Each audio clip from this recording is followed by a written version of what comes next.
All right, let's get Ben in here for some NFL action here. It's December. It's a time for the contenders to emerge and the pretenders to fade away. The Packers. So, Ben, let's get going here. Do you think the Detroit Lions can make the playoffs? Well, I would love for them to, because it's a team that's just incredibly easy to root for. If you don't like their head coach and Dan Campbell, I'm not sure that you like football, and they're a fun team too. I'm going to go ahead and say no. I mean, who would have thought that we'd even be having this conversation when they were sitting there at 1-6? There was talks about moving on from another head coach, which they've done, it seems like, every other year with Matt Patricia and all the coaches they ran through before that. But to then go on this run and win 5 out of 6, and the only one loss being on what took a perfectly executed game-winning drive by the Bills to lose to. I mean, it's a Lions team that I think can compete with most teams that they play, and they've really leaned into their style of football, which is, we don't have an incredible defense, but we're going to outscore you. We're going to play really well at home scoring-wise, and we're just going to give you about all you can handle. I mean, Dan Campbell wasn't lying when he said we're going to bite your kneecaps off on the way up. I love that quote. Yeah, absolutely. I mean, it's easy for him to rile a team up when they're winning, for sure. But so as you look at the landscape for the Lions, I would say that what's going to happen here over their final 4 games is it's playing into what we've said about Jared Goff for the past couple of years, and that it's not the same guy when it's in cold weather outdoors, and it's not the same guy when he faces pressure. He's been incredible lately, and I think he's absolutely won the job for the Lions going into the future. I think that they're probably going to pivot away from taking a quarterback in this draft unless things change over this last month. But as you look at them this weekend, they go face the Jets on the road, and those are 2 things that don't help the Lions. It is going to be frigid temperatures, supposed to be below freezing in East Rutherford, and they're going to play an incredible defense, a championship level defense in the Jets under Robert Saleh. Then they go and play maybe not as cold, but still an outdoor game against the Panthers, another defense that's played very well this year. Then they're going to come back. They're going to beat the Bears at home. Sorry, and I think the Bears would probably welcome that because they want a higher draft pick. So I welcome it. I'll help the Bears out there. And then they're going to go play the Packers on the road, where the Lions are absolutely a better team than the Packers, but it's going to be probably like 3 degrees outside and snowy in Lambeau in the second week of January. And Aaron Rodgers is going to be sitting there thinking, man, it's a team that I have owned for the entire time that I've been here, not to the Bears level, but a team that he's owned in Detroit. And Aaron Rodgers is like, man, could I send Detroit home out of the playoffs once again? I would not say that the Lions are the worst team there, but I don't know if I'd be able to pick against Aaron Rodgers. So Lions this season have won just 2 road games. And when you look at them having to play 3 of their final 4 on the road, they probably will be favored in at least 2 out of those 4 total games. But I don't know if I'd be able to pick them to go better than 2-2, which would sit them at 8-9 overall on the season. 8-9 probably is going to get you the playoffs. Is not going to get you to the playoffs, and especially now with the Giants and Commanders having a tie, so where you can't really you can't tie with them. That hurts the Lions, because they beat both the Commanders and they beat the Giants as well. So that tie takes the tiebreaker out of the favor of the Lions. So this is a team that absolutely, I mean, if this team with the Detroit, they're going to have a top 5 pick from the Rams and then their own draft pick. They have one more good draft. The Lions could compete for the NFC North as soon as next year. When you look at the Bears are a few years away, the Packers are going to have to rebuild, and who knows what the Vikings do. They already beat the Vikings once this year and gave them all they could handle in Minnesota back in week 3. So the Lions could compete for the North as soon as next year under Jared Goff and this coaching staff and this offense, who hasn't even added Jamison Williams outside of a couple snaps and a touchdown on Sunday. I'm not going to pick them to make the playoffs this year. I will absolutely be rooting for them. I don't consider my hatred for the Lions as I do to the same degree for the Packers and Bears as a division rival. But Detroit, I'm sadly going to say they missed it at 8-9, but they swing 1 out of those games. I think the 2 games are going to be Jets and the Packers games. Can you swing 1 out of those 2 games and take care of business against the Panthers and Bears? You go 9-8, and you maybe find yourselves playing in the playoffs in January. Okay, well, I disagree with you. I believe the Lions, if they finish, I believe they will finish the last 4 games 3-1. And in order to make the playoffs, they need 2 of the other 3 teams that they need, so the Commanders, Giants, and Seahawks, to lose 3 of their final 4 games. I think that is very possible. The Giants have to finish off with the Commanders, the Vikings, the Colts, and the Eagles. And I said they need to lose 3 of their final 4 games. I can totally see that happening because the Giants have been reeling a lot lately. So I see that being possible. Seattle, the 49ers, the Chiefs, the Jets, and the Rams. Totally see that too.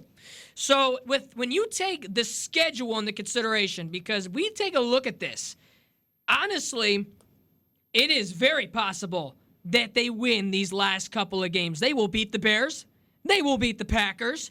I think they could beat the Jets because Keenan Williams is going to be out for the foreseeable future. So we'll see. That definitely is a shot to the heart, in my opinion. And Mike White, we don't know what's going to happen with him. He may be hurt. And if Zach Wilson's back in there, they're no threat at all. So I look at that, and then I look at the elevation with Jared Goff has gone with his game lately. I mean, they have won 5 of 6 to get to 6-7. This is a team that started 1-6 and looked like they were done already. And they got a game and a half of being in the playoff picture, and that has everything to do with Jared Goff. I mean, this dude, he's completely underrated this year in the passing game. And I got to give credit where credit's due to their offensive coordinator. I believe it's Ben Johnson, if I'm not mistaken. He has done thank you. He's done a very good job. They have a good running game in Jamal Williams in the red zone. They got DeAndre Swift getting back up to task, obviously. And the defense has improved over the last month with Aiden Hutchinson getting the quarterback, who I believe is phenomenal. He would be the first, by the way, draft pick, in my opinion, over Walker for this previous draft, because Aiden Hutchinson is that dude. He's sort of giving me Nick Bosa sort of vibes, getting to the quarterback. And honestly, their secondary has work to do, but it can improve. In the Lions, good news for them, because if Jared Goff continues to play like this, well, guess what? You don't have to take a quarterback in the first round. You could be like the Atlanta Falcons, and you could take a quarterback in the third round like the dude from Washington. So honestly, I believe basically that dude from Washington is basically a Tua Tagovailoa, but can throw faster. Basically is what that dude is. I believe it's like Penix or something like that. I believe that's his last name. But honestly... Yes, correct. You're Michael Penix Jr. Yep. Thank you. Yes. Yep. But yeah, honestly, this Lions team, Jared Goff, he honestly, they can continue to play like this. I think he looks better than he ever did in Los Angeles, in my opinion.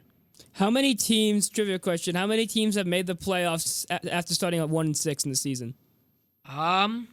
Let's go with 1. None.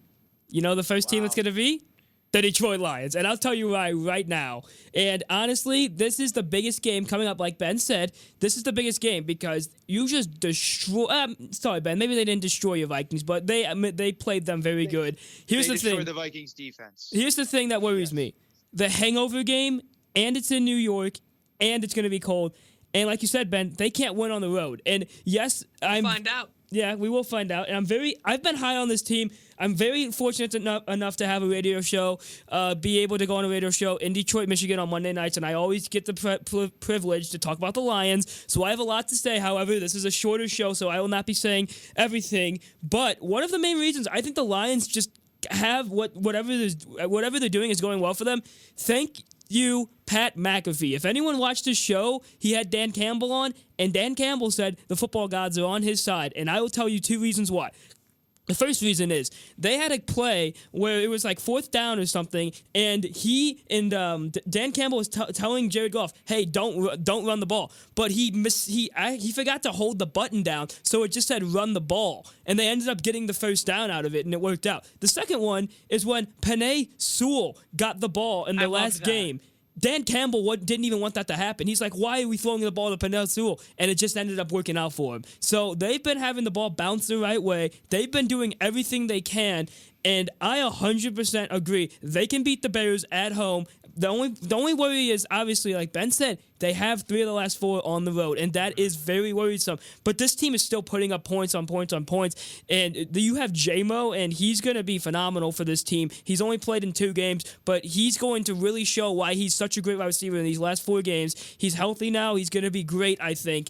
And the one question you're going to have at the end of the year is Jared Goff going to get an extension? Because I do believe that this man deserves one. He's going to if he goes out and gets the Lions into the playoffs, he 100% deserves one. And like you said, the one reason I think that they can do this is strictly because of the other 3 teams that they're fortunate to have play. Because Sunday night you got Washington and the Giants. One team has to lose. So there you go. You're already on a good path there. And then the only thing that you said, Luca, that I feel like you probably knew that you shouldn't say it with the Giants is their last game is against the Eagles, and an Eagles team that more than likely has number 1 seed wrapped up there. So I don't know how they're going to play that game. I don't think the Giants are that good, though. Besides, with the exception of Saquon Barkley, there is nobody in that offense that scares me. That's true. But, I think with the Dan Campbell effect, with you got Williams in the backfield, you got Swift in the backfield, you got Amon-Ross St. Brown, you got all these great players, and I just feel Shark like looks good lately. Exactly, and I think that they're just going to find a way. I mean, there's a lot of teams, maybe 5 or 6 that technically have a chance to win 3-1 or, win out, and I really do believe that the Lions are going to be one of these teams that are going to shock the world. I mean, who would have thought that they started off 1-6 and are now winning 5 of their last 6? And like Ben said, in a game that they could have easily beat the Bills, but the Bills just had a tremendous last drive. I mean, if you're telling me your last 6 games you won on a 5-game winning streak and the one loss came against the Bills and you only lost by 3 points, that is a dang good football team. And I really do believe that this team has what it takes to run the board. I mean, run the table. 3-1 is very possible, and I think they've been having the ball. They've been having the ball fumble the right way. I do believe they're going to have other teams fumble, and they're going to make the playoffs.